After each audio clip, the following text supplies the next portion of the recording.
Hello, and welcome to Wicked Wednesdays, your weekly podcast on sex and sexuality, with an emphasis on BDSM, kink, and poly relationships. I'm your host, WickedFellow, and I'm coming to you from Colorado. This week we're going to talk about the qualities that make a good sub, as a corollary to the discussion we had last week on the qualities that make a good dominant. Before we get started, I want to send a very special thank you to my Patreon followers. You guys really help keep this show going, and I do not know what I would do without you. And also just to our general fans and followers. If you tune in every week, I really appreciate it. If you write in comments and you send fan mail, I really love that too. It's very important to me that I have a good dialogue with the fans because it lets me know what you're thinking. Am I getting across to you? What are you guys interested in, etc. If you could, rate the show, leave a comment, like 5 stars and stuff on iTunes, or 4 stars if we deserve 4.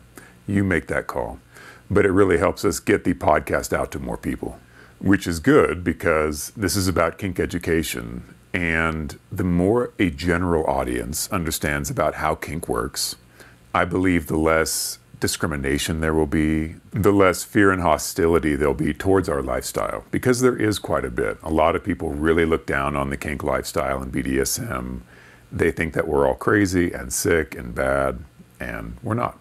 Some people are, but some perfectly normal, non-kinky people also are a little not great. So, spreading the word, letting people know about this lifestyle, hopefully in a positive manner, getting it out there that this is fine, it's normal, it can be very healthy and helpful for people, that helps. So, share this podcast with somebody you might think might be interested in it. That's a good way to help out. If you would like to support the show directly, you can go to www.wickedfellow.com. The links to our Patreon are there. The links to all of our content, our YouTube page, Instagram, Twitter, our adult sites, of course. And the podcast is hosted there, and I frequently add notes to the podcast pages. So there's that. Like I said, this week we're coming to you from Colorado. Katja is here with me, but she's feeling a bit under the weather. Hopefully she'll be better soon. It's not any sort of flu-like symptoms, just a little bit of stomach upset. She's well. We've been having a great time skiing. This is kind of our hobby. We like to go ski as much as we possibly can. We're both not great skiers, but we try to have a lot of fun doing it. I'm a little windburned, a little sunburned. I don't know if that'll show up on the recording or not, but that's why. Before we get started talking about what makes a good submissive, I put the question out this week to you all on Instagram, and I got a bunch of great responses and a bunch of direct messages as well. And it's almost like you guys had a peek at my notes. I actually recorded an entire podcast on this, and I did it on Tuesday, and I just was not happy with it.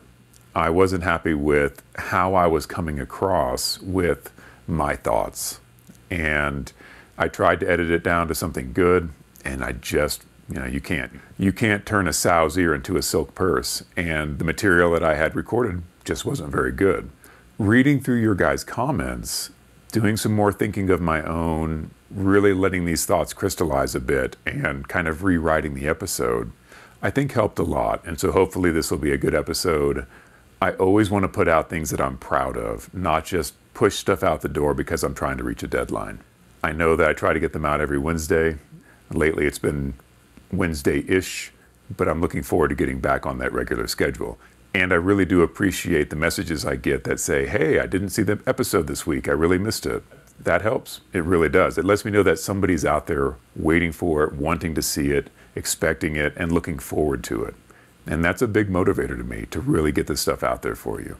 So, sorry it's a bit late this week, but hopefully the episode will be much better than if I had pushed it out Wednesday. When I posed the question, what qualities does it take to make a good submissive on Instagram, somebody mentioned that a lot of the qualities that were being put forward are very difficult for people beginning the scene, which I absolutely agree with and understand. None of these qualities are prerequisites to being a submissive. You are a submissive or you're not. I believe anyway that we're kind of stamped out of the factory in the mold that we are. So if you're a submissive person, you're a submissive person. That's not a choice you necessarily made. So you don't have to have any of these qualities just to be a submissive person. That you just are. However, in a Dom-Sub dynamic, these are the qualities that will make a submissive successful. These are the qualities that will make a submissive happy and fulfilled in that relationship, because they are necessary to being a successful submissive. So when I say the qualities that make a good submissive, that's what I'm talking about. Successful, happy, submissive. What are the qualities that you can practice, that you can work on, that will help you become happier, that will help you become more fulfilled in your role as a submissive, especially in working with a dominant? So what is the first quality of a good submissive? Well, the desire to submit. And I'm not trying to be funny. It's a prerequisite that you enjoy being submissive, that you enjoy serving someone else, that you enjoy placing yourself under the control and care of somebody else. If that doesn't make you feel good, if it doesn't make you feel fulfilled and safe, and it doesn't make you happy, you're probably never going to be a very good submissive. It's not going to be something that you enjoy and that is part of you. So obviously, and it may go without saying, but the desire to serve, the desire to submit, not just the desire, but it's something that works for you and makes you feel fulfilled and makes you happy. Sometimes what we want in life isn't always what we end up realizing is what we need. And I've certainly met people in the lifestyle who thought that they wanted to be submissive, who thought that that was something that would be exciting and fun for them. But when they got into the scene, they realized that actually, no, they didn't like submitting control to somebody else. It didn't make them feel comfortable. Now, maybe that was with their individual relationship. That could certainly be. But I definitely know people who have tried it, thinking that they would enjoy being submissive, and just realize that, oh, actually, no, I don't. I don't like giving control to somebody else. That doesn't make me feel fulfilled. So the desire isn't always interlinked with your actual needs and who you are as a person. So the first quality of a submissive, someone who needs to submit, who needs to serve, who takes fulfillment in being a submissive, who takes fulfillment in serving someone else, placing themselves under the control of somebody else. The second quality that I want to mention, and it may seem kind of counterintuitive, is courage. And I think it takes a huge amount of courage to be a submissive. Now, the counterintuitive part is that when we think of submissive people, generally, we don't think of very bold, courageous people. We tend to think of more retiring people that don't, rise to the challenge necessarily. But it takes a huge amount of courage to submit yourself to somebody else. And I admire the courage of submissives. Some of the most courageous people I know are submissive people, because of the courage it takes to say, I'm going to place all my trust in you. I'm going to allow you to direct me. I'm going to sometimes put my life in your hands. That takes courage. And I believe that submissives are, by nature, generally very courageous. It doesn't look like the action hero movie protagonist courage sometimes. Sometimes submissives tend to be more retiring and more, they're not the one to stand up and confront a challenge. That's a different type of courage, but it makes submissives no less courageous to submit themselves to the will of another. Hand in hand with that courage is the vulnerability it takes to open yourself up to another person, especially completely in the Dom-Sub sense that we do, to take down that mask and show someone else who you really are. So the courage to be vulnerable is a big part of that. Courage, I think, really sums up more about the submissive nature than almost any other quality. So look at yourself in the situation, and you may not feel like a very courageous person. You may not feel like the kind of person to storm in and make things happen and confront challenges. But look at the flip side of that coin. Courage can take many forms. And I believe that willingness to submit to somebody else, to follow their leadership, to place yourself in their hands is very courageous. The courage to be vulnerable, the courage to submit. The vulnerability interlocks with the willingness to trust somebody else. Again, that takes courage, because when you make yourself vulnerable to someone, when you offer trust to somebody, you're giving them the opportunity to hurt you. And generally in society, we don't do that. We don't allow people to know our weaknesses. We don't allow people to have power over us or give them trust that they can then break. And trust is a big one.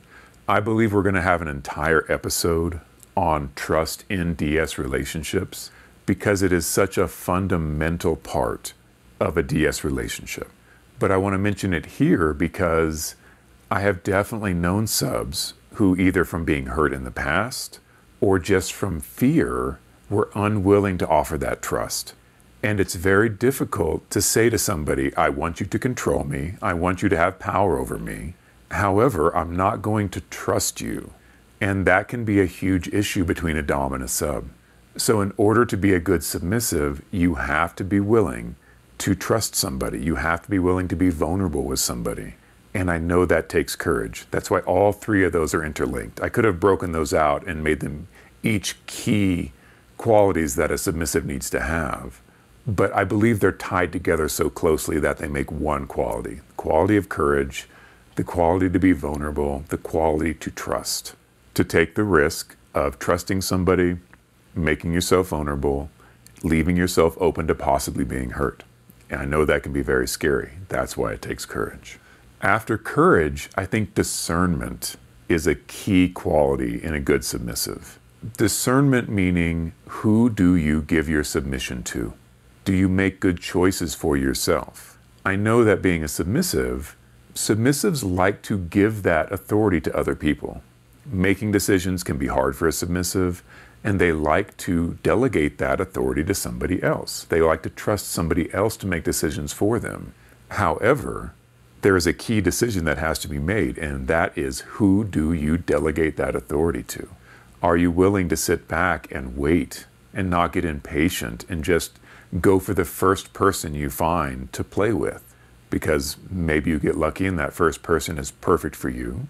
But oftentimes we're attracted to somebody and they seem like a good idea, and we ignore the things about them that we think may not work in the long term. So especially on a submissive side, the discernment of choosing who will I trust, who will I allow to have control over me, is crucial. And that's part of what I want this series to help with, is showing good behaviors in DS play and bad behaviors in DS play to help new players and experienced players gain that discernment so that they can see, oh, this person isn't necessarily a bad dom, but they are not the dom for me because they like to play this way, and I really gain fulfillment from playing this way. So while this person is attractive and I like them and it would be exciting to play with them, maybe I'm not going to be their submissive because it's not going to work out. They're going to need me to be something I'm not. And I don't want to do that. I want to be true to myself. So I'm going to use my discernment and I'm going to choose a different partner. Discernment also comes into play in a relationship, in understanding that it's not a good relationship for you. Sometimes things start out well, but over time, problems arise. And there's a lot of fear and there's a lot of anxiety with leaving one relationship to find another relationship. I know that can be taxing on the most, self-assured person out there. It can be very hard for a submissive who's in this power control dynamic to be able to realize, you know what, this is not a healthy relationship for me. This is not a good relationship for me. That requires discernment. And that discernment can be used to decide, is this a problem that can be fixed? Can we communicate through this problem? Is this something that I'm doing wrong? Am I looking at this the wrong way? Am I coming at it from the wrong direction? Or is this coming from my dom? This is coming from above, and it's something that I can't change necessarily. So that discernment is one of those qualities that unfortunately only seems to come with time and experience. Education can help a lot. And that's what I'm trying to do here, is help give the education. But truly discernment comes from experience. Truly discernment comes from, I've been there, I've done this, I've been in this situation, and I know what happens next. So I definitely encourage discernment. I realize that discernment is one of those qualities that a brand new sub is not usually going to have a huge store of. They're not going to necessarily be very good at discernment because everything is new, and they don't necessarily know if the situation they're looking at is unhealthy or not. So I do want to help with that. All that said, I do believe that discernment is a key quality to being a good submissive. Another quality, and this one was suggested by several of the people who wrote in, is malleability, in different forms of that. The ability to shift and flex and change and grow. If you are a my way or the highway kind of person, we have a word for that, and it's not submissive, right? That's more of a dom characteristic. It can be very difficult for a submissive to be unwilling to change and shift and grow and be shaped by their dominant. That's part of the relationship usually, is the dom having the ability to mold that person. Are they able to bend? Are they able to flex and shift and grow? Or are they locked into, this is who I am, this is how I'm going to be, there's no changing me? It comes down to, basic willingness to substitute your judgment for someone else, specifically your dom in this case. And this goes hand in hand with discernment, of course, because you do have to make the decision. Is this a direction that will be good for me? Is this something that will help me become a better submissive and a better person? Or am I being shifted in a way that is not true to who I am and will be harmful to me? So I want to tie in malleability with self-awareness, introspection, self-reflection, the ability to know yourself. These two are closely interlinked because while it's very important for a sub to be malleable and be teachable and trainable, they still have to know who they are and understand themselves. They have to understand very basic things about themselves. And that starts with, basic things like, am I a submissive person? Do I gain fulfillment out of this? Is this something I truly enjoy? All the way up to, am I happier being a service submissive? Or am I actually really bratty and I enjoy that kind of play? I enjoy the push-pull interaction of pressing on my boundaries because I find that exciting and fun. And I like it when my dominant gets frustrated with me and punishes me for it. I find that exciting and exhilarating. There's nothing wrong with that. But you do need to understand who you are as a submissive and as a person, because understanding yourself is key to finding that fulfillment as a submissive. Many times you can rely on your dominant to understand you and figure you out and help you figure yourself out.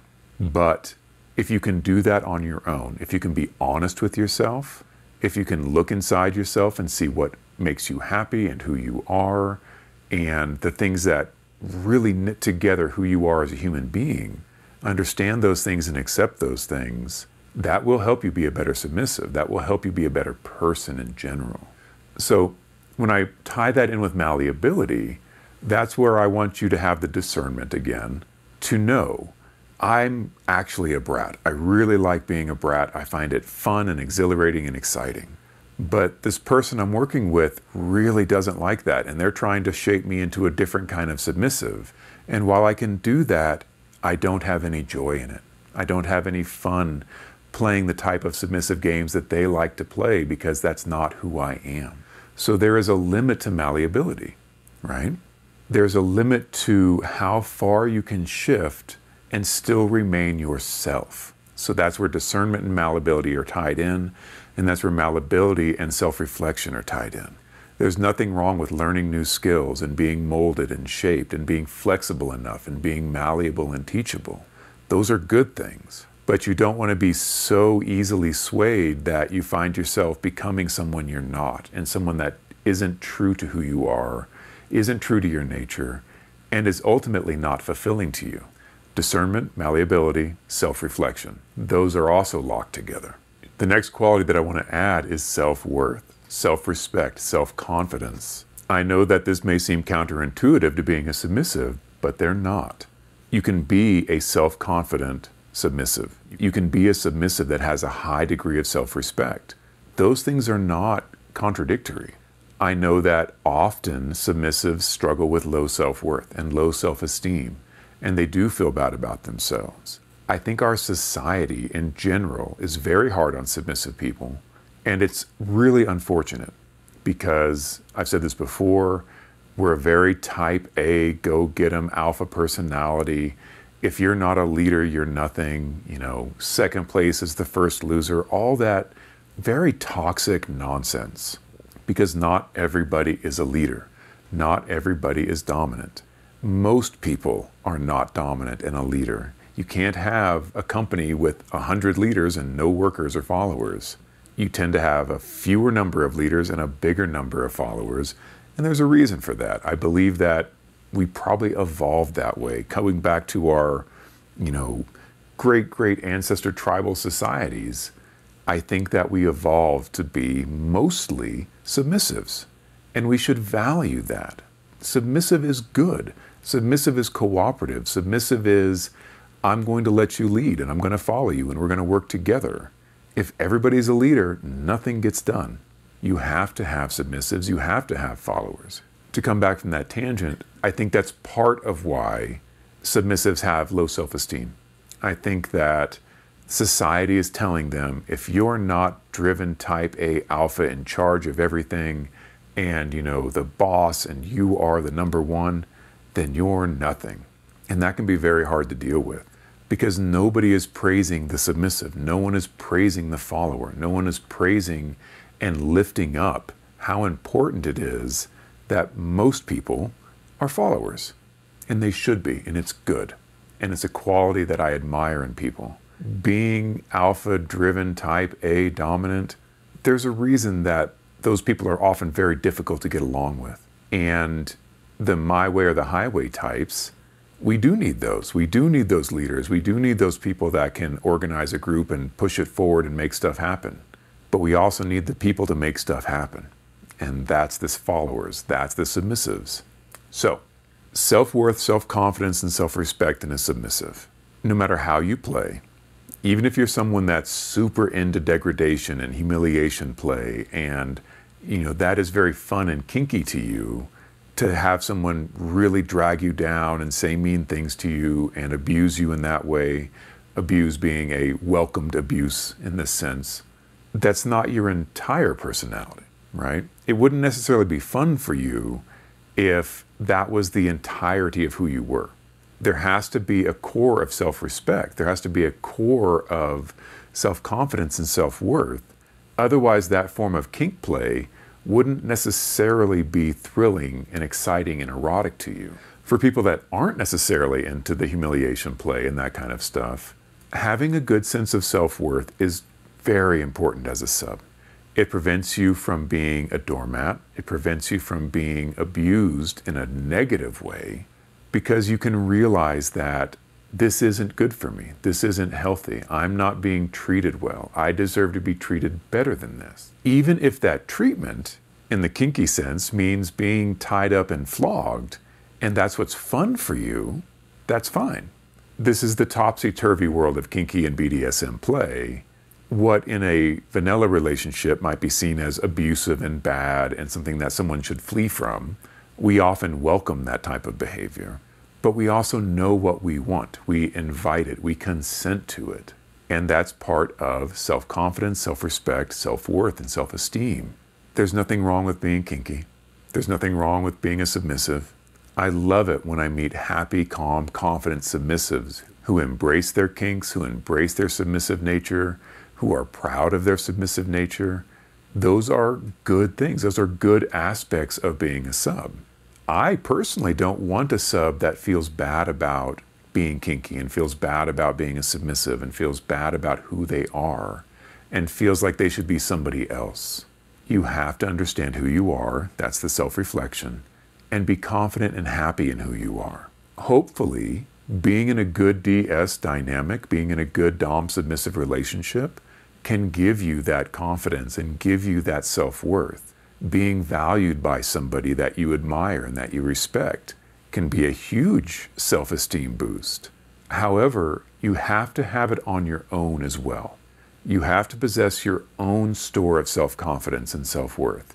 It can't come entirely from outside, because that can be very capricious. That can come and go. That can, relying on outside sources for all of your self-worth and self-confidence will end up leaving you high and dry more often than you would like. So you need to have an internal store of self-confidence. You need to be able to say, this is who I am, and I'm proud of myself. I have goals, I have directions I want to go, there's ways I want to make myself better. Awesome. But don't hate yourself along the way. Embrace who you are, accept who you are, be confident in who you are, so that you can become better, so that you can become the person you really want to be. As a submissive, there's nothing wrong with being self-confident. Those are not contradictory. Having self-worth is key for a good submissive. The next quality I want to add, and some of you will be surprised that I didn't list this first, is communication. Because as we know, when I talk about relationship problems, communication is my number one go-to. I think that's the most powerful tool in the toolbox to keep a relationship healthy in the first place and to solve problems in a relationship. I left it towards the end because I feel like so many of these other qualities are tied into communication. So having self-reflection and self-knowledge, knowing who you are, knowing what you want, is a precursor to being able to communicate that to somebody else. Being able to communicate well as a submissive is crucial in those initial negotiations with a new dom, conveying to them who you are, what it is you want, what you're looking for, what you enjoy and what you don't enjoy. Being able to communicate that is crucial. In order to communicate it, though, you have to know it about yourself. You have to be honest with yourself and not portray yourself as something you're not because you think that's what they want you to be. Obviously, there's push and pull here. You have to meet them at a certain point and they have to meet you at a certain point. It's very rare that people mesh together perfectly from the get-go. But being aware of how far you're willing to bend for them, how far you expect them to come to you, etc., that is part of the communication process. That is part of knowing yourself so that you can communicate who you are to somebody else. In a DS relationship, communication is still crucial.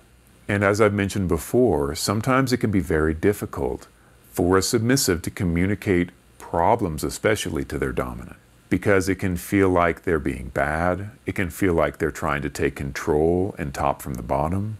And as I usually do, I want to encourage doms to make space, to invite that conversation, to make your sub feel safe in communicating to you how they're feeling, what's going on with them, in a way that they feel like they will not get in trouble, that they will not incur your wrath because they said something that you're not happy with. It's really important to make a safe space for that. However, it's still incumbent on the submissive. If you're not feeling right, if things aren't going well, if you're not feeling good about the relationship, you do have to find a way to communicate. That's going to look very individual and unique to your relationship. How you approach your dom about these potential problems will vary widely. With my subs, I do frequently ask them, I want you to talk to me about this. Tell me how you're feeling. You are not going to get in trouble. And even though we have this very clear, open communication, sometimes I still have to really encourage them and sometimes press hard on them to get them to communicate. Because what it is they want to communicate, they feel like will be disappointing to me. They feel like by telling me something, I will be disappointed in them and I won't look at them as being perfect submissives, which, spoiler, I'm not looking for perfect submissives, so they don't need to worry about that. But I've created a relationship with my subs where making me proud of them is one of their goals, and they take it very seriously, and it makes them happy and fulfilled. So telling me things that they think will make me not proud of them is very difficult. So that's why it's incumbent upon me as their dom to see that there's something they need to talk about, to help them do that. But they both have very good communication skills. They are both able to communicate how they feel about things, even if it takes a bit of encouragement. Not all dom-sub relationships are going to be set up like ours. And sometimes the sub will need to take the initiative and talk to their dom and say, I really need to talk to you about something. And I'm worried about it. I'm concerned about it. I feel like if I communicate this to you, it's going to make you angry with me. So I want to create a safe space. How that conversation takes place, I cannot dictate to you. But I can tell you it's absolutely necessary. Because if you're unhappy in a situation and you're not communicating that to your partner, to your dominant, there's only so much responsibility your dominant has to be able to read your mind. Some doms are very strong in that, some doms are not. And unless you tell them, this is making me unhappy, this is making me upset, I don't like this, they don't know. So you need to be able to communicate. Now that's all the negative stuff. You also need to communicate to them the things you do enjoy, the things that make you happy. You need to encourage them. Otherwise, again, it can leave doms wondering, well, I think my sub likes this. I enjoy doing this with them. They've never said no and they don't like it. So do I continue or do I not? Having good feedback from your submissive is incredibly helpful as a dom. Incredibly helpful. Having a sub say, this is a type of play that I really enjoyed and I really thought it was fun and I'd like to do more of this. Or in a scene, doing things we've done before, expecting one response and getting something different, and having my sub be able to communicate why.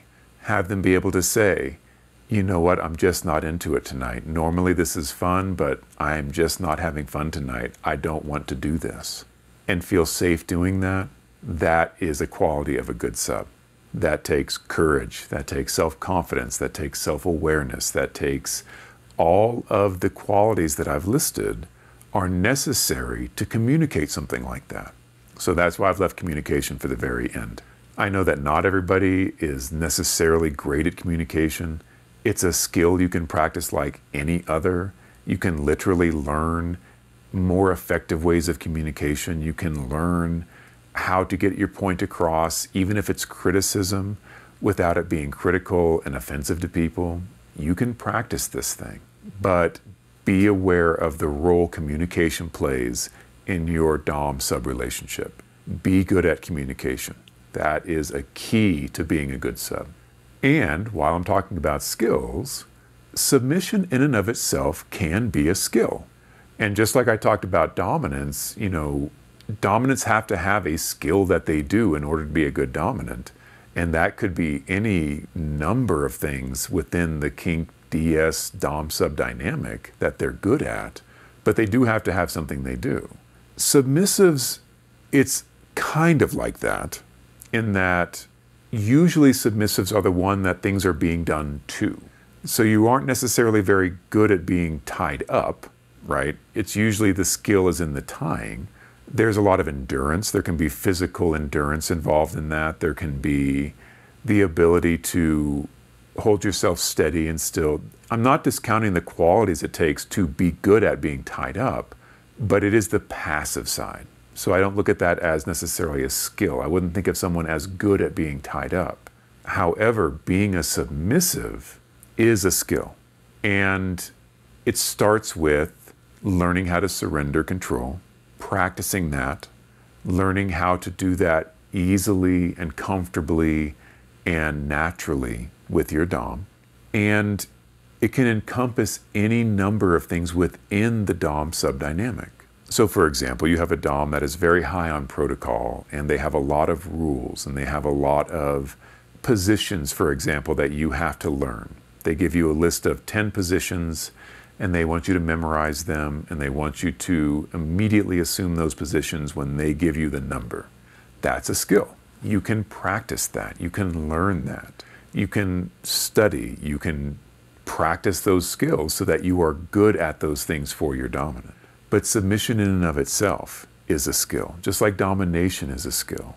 Learning how much to give, learning when it's safe to give complete control, learning how to read the situation between your dom and you and understand what it is they're trying to get out of you. These are skills. And when I work with my submissives and I say I'm trying to make them better submissives, these are the things I'm trying to teach them. I'm trying to teach them what it means when I say, come here in this tone, and what it means when I say, come here in that tone.